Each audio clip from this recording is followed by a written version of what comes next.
குடியாத்தம் அருகே வீடு இல்லாமல் கோவிலில் குடியிருந்த 70 வயது மூதாட்டிக்கு கலைஞர் கனவு இல்லம் திட்டத்தின் கீழ் வீடு கட்டுவதற்கான ஆணையை மாவட்ட ஆட்சியர் வழங்கினார்.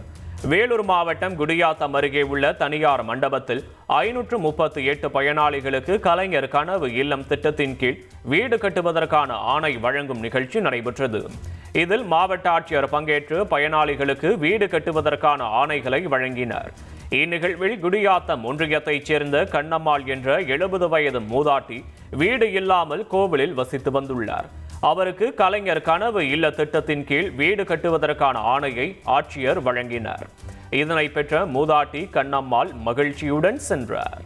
திருச்சியில் நடைபெற்ற நாய்கள் கண்காட்சியில் 40 வகையான நாய்களின் அணிவகுப்பை கண்டு பார்வையாளர்கள் உற்சாகமடைந்தனர். திருச்சி மாவட்டத்தில் அமைந்துள்ள தனியார் பள்ளி ஒன்றில் ராபிஸ் நோய் விழிப்புணர்வு ஏற்படுத்தும் வகையில் தேசிய அளவிலான நாய்கள் கண்காட்சி நடைபெற்றது. ஆந்திரா, கர்நாடகா உள்ளிட்ட பல்வேறு மாநிலங்களிலிருந்து 40 வகைகளைச் சேர்ந்த 154 நாய்கள் இந்த நிகழ்ச்சியில் கலந்து கொண்டன. இதில் சிறந்த நாய்களுக்கு பரிசு வழங்கப்பட்டன.